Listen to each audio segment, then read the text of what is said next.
Welcome to Shots from the Hip Podcast. Brought to you by Royal Retros on the Shotgun Sports Network.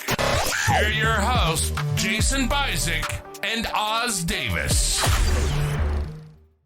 Okay, so I'm gonna do a little bit of an unusual thing.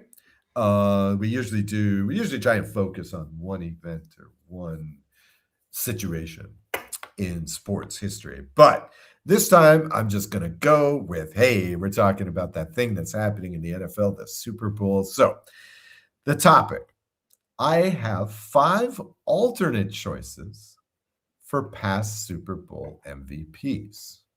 Okay? Oh, Now, some of this is going to sound like I'm hating on Tom Brady.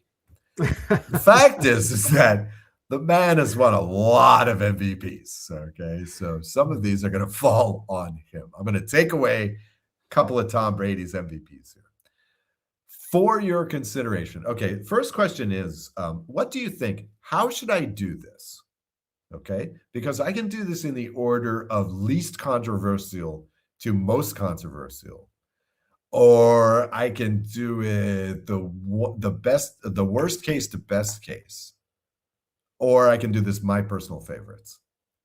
now controversy sells, so let's leave that one to last. Most controversial? Just most controversial because of my choice. I don't think the man himself is very controversial. Yeah, so hang on just a second here. I'm calling this up. Okay. So let's count them down. All right. First off, honorable mention. Mention. Because ever since Super Bowl V, when Chuck Hovley of the losing Dallas Cowboys was named MVP, we have this taboo about how you can't be the loser. You can't be on the losing team and be MVP. Mhm. Okay. But honorable mention, Larry Fitzgerald, Arizona Cardinals, Super Bowl 43. All right. The MVP of this game was Santonio Holmes, who was 9 of 12 for 131 yards, 1 touchdown, and a long of 40. Okay. Fitzgerald was 7 of 8, 7 catches on 8 targets for 127 yards, 2 touchdowns, a long of 64, and he was playing alongside Anquan Boldin, who had basically been shut down by the Pittsburgh defense. All right. Yes, he did end up with, I think, 107 yards, but over 60 of that was on one play. So basically, besides that one big play, he was held to 8 yards per catch on 6 carries. Anquan Boldin, right? So by the Pittsburgh secondary there. However, the 2 touchdowns is really key. Fitzgerald kept the Cardinals in this game in the fourth quarter. And the truth is that this game flips on that 100-yard pick 6 by Rodney Harrison. You know, I believe it's the longest play in Super Bowl history. Desmond Howard might have had a run back that was longer in that Packers-Patriots Super Bowl. But the 100-yard touchdown, I mean, that flipped the whole game. Right at the end of the half, Cardinals were winning. Cardinals were winning this game going into half. And then Warner throws the interception in the end zone. Oh, my God. Just flips the whole game. Right? If not for that pick, I think Fitzgerald would have been the MVP. I still think you could have at least split the MVP with Santonio Holmes. I mean, he basically had the exact same stats, except more touchdowns and better percentage. But split MVP. All right. Let's talk. Here's another candidate for split MVP, because at number 5, Rob Gronkowski in Super Bowl 55. Okay. Or number 4, Devin White in Super Bowl 55. Okay. Oh. Tom Brady wins the MVP. Okay. Now, he wasn't nearly as bad as Peyton Manning in his Super Bowl winner with the Broncos, But Jesus, 201 yards? And this is not Brady-esque. How I'm many not even sure touchdowns? that a couple. Hmm. 2. So Fournette had 1 touchdown and Brady threw for 2. Hmm. So, but on the other hand, here's Devin White, and this was the Buccaneers, right? This was not quite, again, this was not those Denver Broncos of Peyton Manning. But the defense was the high point of this team all year, despite having Brady. And the truth is, in that Super Bowl, Devin White had 8 solo tackles. He had 4 assisted tackles on top of that. 2 of the solo tackles for a loss, and an interception. That's a monster game. I like that game. Gronkowski in this game, this is a little bit of a lifetime achievement award. So I'll argue that in a minute. But 6 catches on 7 targets for 89 yards and 2 touchdowns. Okay. It's pretty solid. Again, the only better tight end performances I can find in a Super Bowl were by Rob Gronkowski, right? Plus, in this game, again, I say Lifetime Achievement Award. Look, Brady and Gronk became the number 1 battery in Super Bowl history. 5 touchdowns. 5 touchdowns scored, Brady to Gronk. So I think you easily could have given this to Gronk, this MVP. I think you easily could have given it to Devin White too, as a tribute to how awesome that defense was that year. So I would argue the case for either one of those. Okay. Actually, I probably should have done this one first because this is the least controversial choice, number 3. Okay, so let's make that number 5. Okay, and Gronk and Devin White can be 4 and 3. Okay, so here's the thing: Rod Martin, linebacker, Los Angeles Raiders, versus no. I stand corrected. No, this is the Oakland Raiders. Yes, the Los Angeles Raiders did not. The Los Angeles Raiders did not win until later. Until Marcus Allen. This is the Oakland Raiders. Okay, Rod Martin in this game had 3 interceptions. 3 in one game. Still, obviously, a record. I don't know that anyone's had more than 2 in a game since then, in a Super Bowl since then. Yeah, awesome game. Completely dominant. And here's the thing. Martin was dominating from start to finish. 1 pick in the first quarter, 1 pick in the third, 1 pick in the fourth. The MVP of this was naturally the quarterback, Jim Plunkett. Okay, now, Jim Plunkett, 261 yards, 2 touchdowns, no picks. Okay, plus capping one of the great comeback stories, right? I mean, this was a guy who kind of washed out in New England, thought he was done, thought his career was over, came back with the Raiders, brought them to the Super Bowl, won the Super Bowl. Okay, great comeback story. But the truth is, he had 100 passing yards in the first quarter and both his touchdowns, right? The Raiders had run up that 14-0 lead, and they were pretty much able to coast thanks to the defense. Right. And so, again, I really think Rod should have gotten consideration. And again, this is Super Bowl 15. This is still early enough so that safeties are winning. Wide receivers are winning this MVP award. So it's not like, oh, yeah, they never voted for the defensive guy in those days. No. They were less likely to vote for the quarterback in those days. The first 15, 20 Super Bowls. I mean, Jesus, in Super Bowl 11, you had 12. You had Harvey Martin and who was it? It was Harvey Martin and Randy White, co-MVPs. That would never happen these days, unfortunately. No. Okay. All right. I'm going to say second most controversial. Okay. Is Ty Law, quarterback, New England Patriots, Super Bowl 36. All right. Here's the thing. I call this controversial because stats, okay, he's got 8 tackles. He's got 2 passes knocked down. However, I would say one of those was huge because it was in the end zone in the fourth quarter. He broke up a touchdown. So I would say that's pretty substantial. And of course, the pick 6. All right. Can you roll the tape? Oh, yep. All right, you hit play. Oh, that's right. All right. Hang on, folks. This makes for some great content here, I'm sure. Let's see. Oh, all right. Sorry, everybody. Here it is. Haven't worked together all year. John Madden on the call. Ball pass to let it go. Picked off. Ty Law down the sidelines. Touchdown. No. Vrabel is right here. He's not. So now, a lot of this argument is based on the one play. All right, that play. However, and I admit there may be some sentimentality here because watching the thing was incredible.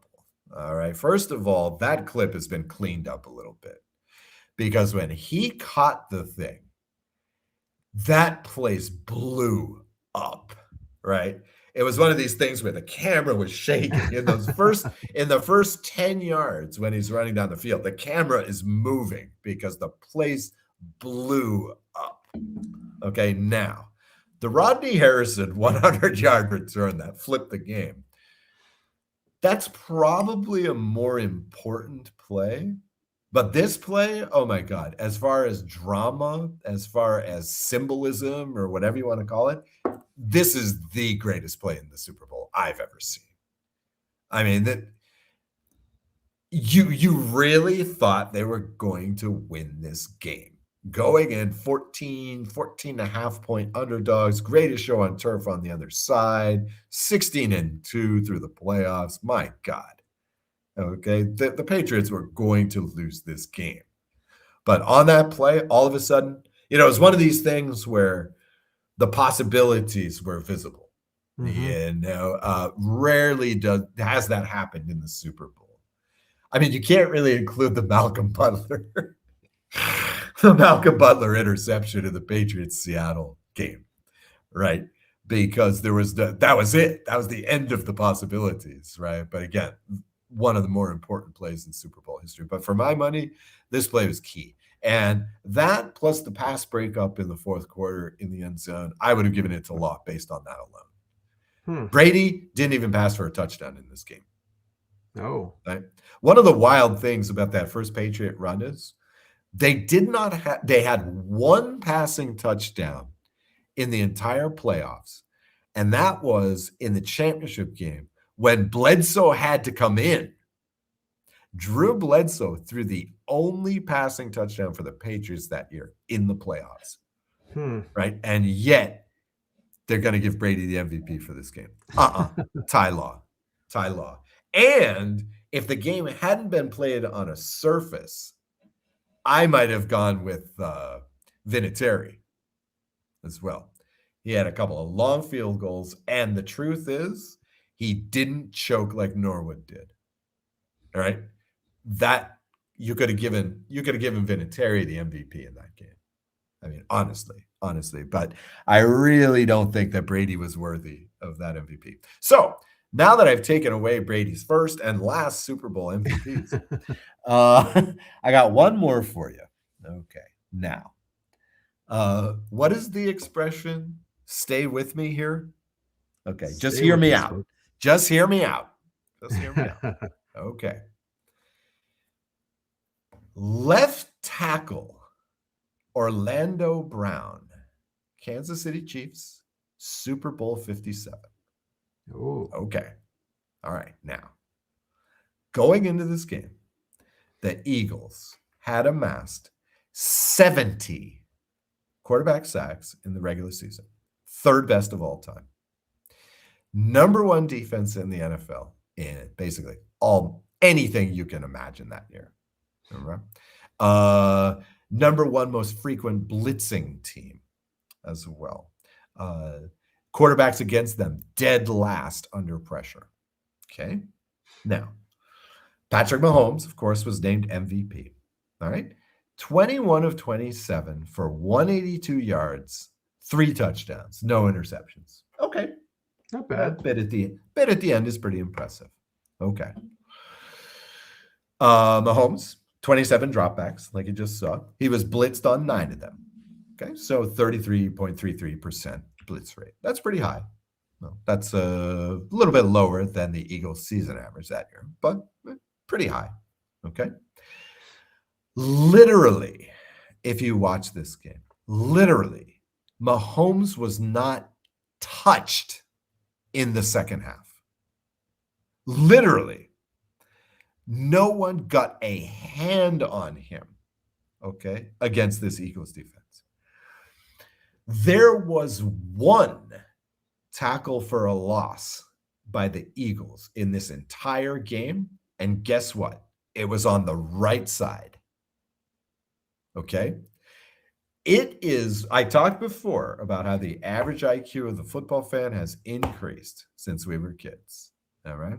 It is one of my fantasies, it is one of my dreams to see an offensive lineman one day named Super Bowl MVP. However, after Super Bowl 57, if Orlando Brown couldn't have won it, I don't think it's going to happen. He was awesome in that game. They should be showing his game film to aspiring young linemen, right, on the college level or in the what is it, U Sports level in Canada. They should be showing this game film. He was awesome. He was awesome. And again, Mahomes wasn't touched, threw for under 200 yards. Come on now. Let's give some love to the offensive line, man. Come on. Hardest working men in football never get to touch the ball. Yeah. So when it comes to tackles on the offensive line, what kind of stats do we look for? What kind of stats do they track for? Okay, here's the thing. This is one of the reasons why you can't have, well, you could. I think I have the secret. You can't have the offensive line in fantasy football, right? Because they don't generate points. Back in Madden's day, the stat they used, the Madden video game, I don't know if they still do it. I haven't played in years. The stat they used to use for offensive linemen was pancakes, right? Where the guy comes in and you just flatten him, right? That was the only stat that they could come up with. But here's the argument. Turnovers, you could consider an offensive line stat, all right? The running game is definitely about the offensive line. Definitely. You could take credit. Seriously. Holes created. Yeah, exactly. You got it. Now, the halfback has blocks. Yeah, the halfback has to hit the gap, sure, and he has to run like hell. But that's the specialty of his position. The specialty of the offensive line is ripping those gaps. On the pass play, it's about protecting the quarterback from the rush, right? So I think so. My theory is this, okay? I think you could do it in fantasy football. I ran the numbers last year. It was pretty good. Fantasy football, here's how you do it. This would be, I think I settled on 20. Okay, so 20 minus, okay, so it's 20 minus whatever the opposition defense scores, right, in fantasy points, right? So if your opposition defense scores 12, that means you get 20 minus 12 is 8, plus 5% of rushing yards. That gives you a pretty good indication, at least in terms of fantasy points, what the offensive line is doing. Interceptions, you can blame on the quarterback. Fumbles, you can blame on the ball carrier. But rushing yards, you can take credit for as an offensive line. Sacks, you could also subtract that out. You could also hold that against the offensive line. Sometimes it's about the quarterback holding the ball too long, but most often it's about you letting the guy through, which again is my argument for Orlando Brown. Nobody got through. I mean, Jesus. Mahomes was doing the New York Times crossword back there. He had like a bubble. He had like the shield, like in Star Trek, around, him in that entire second half. It was awesome. Go back and look at it. I don't know if anybody has Pluto TV, which you can get in Canada as well. It's a free streaming thing on TV. And right now, the NFL Network on that service is showing like Super Bowl highlights. So, just compressed versions of old Super Bowls. So if you can catch this one, I mean, just look at that second half. It's masterful. I don't think a quarterback has ever had more protection in a game. Anchored by Orlando Brown, your secret MVP. Now, I also have one other one.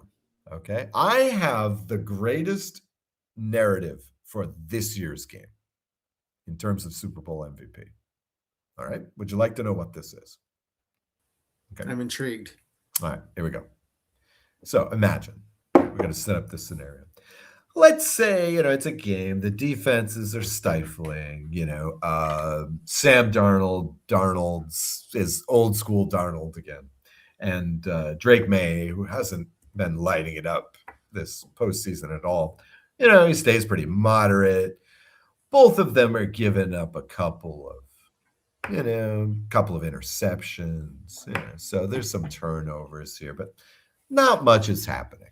Okay, so it's 10-7, let's say, Patriots in the fourth quarter, late in the fourth quarter. Okay, now, one of the secrets to the Patriots' victory, or the Patriots' lead to this point, has been the complete double and triple teaming of Smith and Njigba. The whole game. If they're smart. Yep, sure. I mean, this is one way to do it. The other way to do it is let him get his and then stifle everybody else, right? But, like this is the Jordan strategy, right? Michael Jordan's going to score 30 points, so just guard everybody else. Don't worry about Michael, right? So they could do that, or they could just blanket Smith and Njigba. Okay, let's say they do. All right, so neither offense is getting it going, but here comes Sam Darnold, right? He's leading the team on the comeback, right? And then 4th and whatever, game on the line, right? Let's say we're at the 20, throws it into the end zone. Leaping up to catch it is Cooper Kupp for his second touchdown of the game. And he becomes the first non-quarterback ever to win the MVP twice. And he also becomes only the second player to win an MVP with 2 different teams. 100-1 for this narrative to come true. But I think Kupp is going to have a nice game. I think they're going to be leaning on him as that former Super Bowl MVP.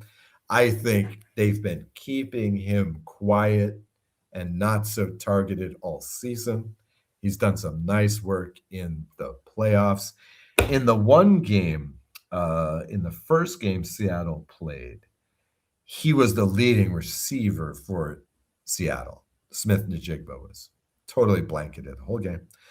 Only had 60 yards, but still leading receiver in the game. Got some key first downs for them. I think he's going to have a good game. Whether it's an MVP game or not, I don't know. But there's my alternate scenario for my 25-18 score is 14-10 Seattle.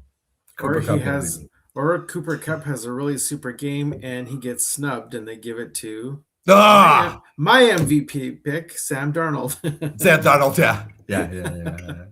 Well, interestingly enough, the one time they could have done that was the San Antonio Holmes Super Bowl, because they could have given it to Ben Roethlisberger that year.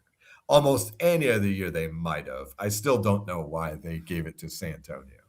It's kind of like Bill Belichick not making the Hall of Fame. Maybe they had it against Ben Roethlisberger, who is not the most savory of characters, from what I understand. So,